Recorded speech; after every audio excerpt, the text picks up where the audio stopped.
നമസ്കാരം. മാമ്പഴ പുളിശ്ശേരി എങ്ങനെയാണ് ഉണ്ടാക്കുന്നത് എന്ന് നോക്കാം. ഇതുണ്ടാക്കാനായിട്ട് നല്ല നാടൻ മാമ്പഴം തന്നെ വേണം. നാടൻ മാമ്പഴമാണ് ഇതിന് ഏറ്റവും പറ്റിയത്.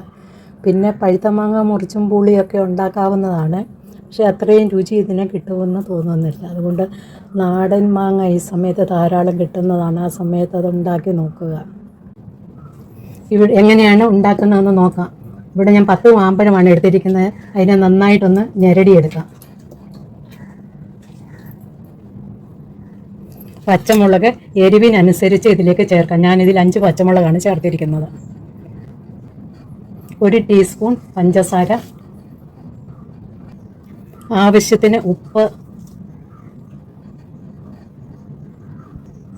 1/2 ടീസ്പൂൺ മഞ്ഞൾപ്പൊടി, 2 തണ്ട് കരിയാപ്പില,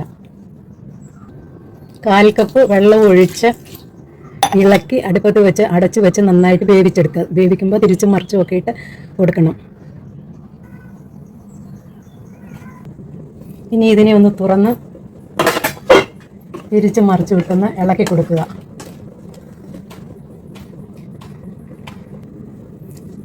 ഇനി മുഴുത്ത 1 മുറി തേങ്ങ ചിരണ്ടി എടുത്ത് മിക്സിയുടെ ജാർ എടുക്കുക. ഇതിലേക്ക് 1 ടീസ്പൂൺ ജീരകം കൂടി ചേർക്കുക.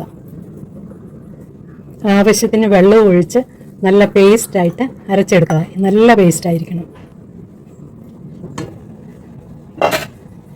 ഇനി ഈ അരപ്പിനെ ഇതിലേക്ക് ചേർക്കാം.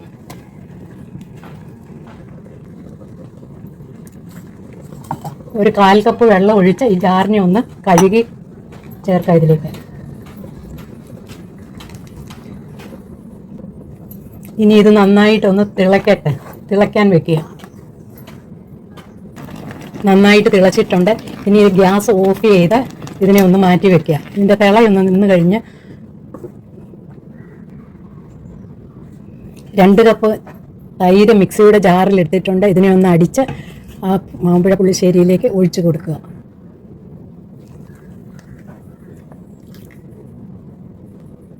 ഇനി ഇതിലേക്ക് വറുത്ത് പൊടിച്ച 1/2 ടീസ്പൂൺ ഉലുവാപ്പൊടിയും കൂടി ചേർക്കുക.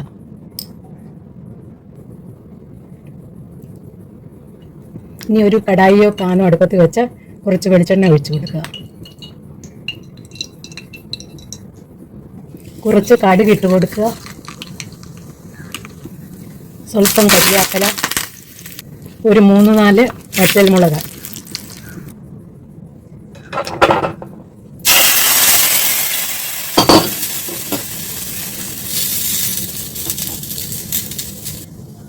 കാൽ ടീസ്പൂൺ മഞ്ഞൾപ്പൊടിയും കൂടി ഇട്ട് കൊടുക്കുക.